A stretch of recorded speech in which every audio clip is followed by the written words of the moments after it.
In this video, we are going to discuss about the test interface or boundary scan.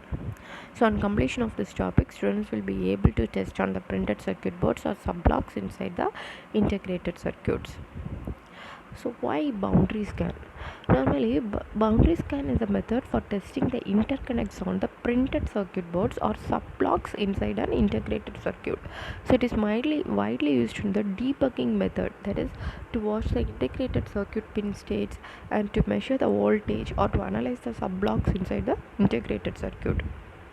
So this boundary scan architecture, what it is done means, it means to test the interconnects including the clusters of logics or memories without using any physical test props. This involves the addition of at least one test cell that is connected to each pin of the device, and that can be selectively override the functionality of the particular pin. So each test cell may be programmed through the JTPA skin, and also it derive the signal onto the pin, and thus it accords to that trace on the board, so that it can be read and can be verified, which connects these two pins and can be shortened through another signal. And also whenever the trace is open, the correct signal value does not show any destination pin.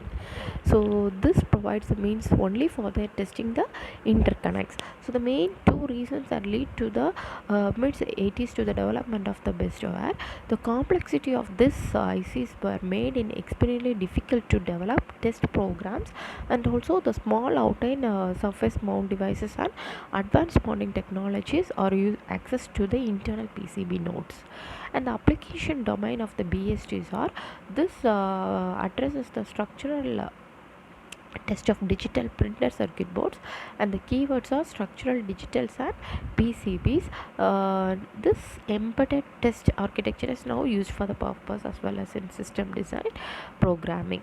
So the major principle of this one is it uses the test access port to decouple the internal IC login from the pins, and also allows the direct access to any PCB nodes without any back driving principles. So here it has three modes of operation. One is transparency, controllability and observability. Normally parallel input and serial inputs are there. Parallel input, parallel output there. Parallel serial input and serial output is there, which is connected to the CS, and it is connected to the output.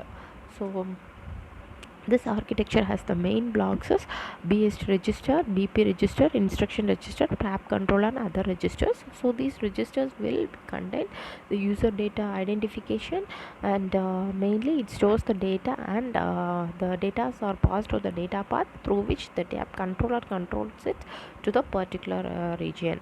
So this tap controller, this provides the boundary scan capabilities, and also these cells are then connected to form the external boundary scan shift register, which is combined with the JTPA access. So this can be operate in any of the scan regions inside the BSTR, and also it can be tested with the separate chips on the board. So on this, heavy users can be used in the chains.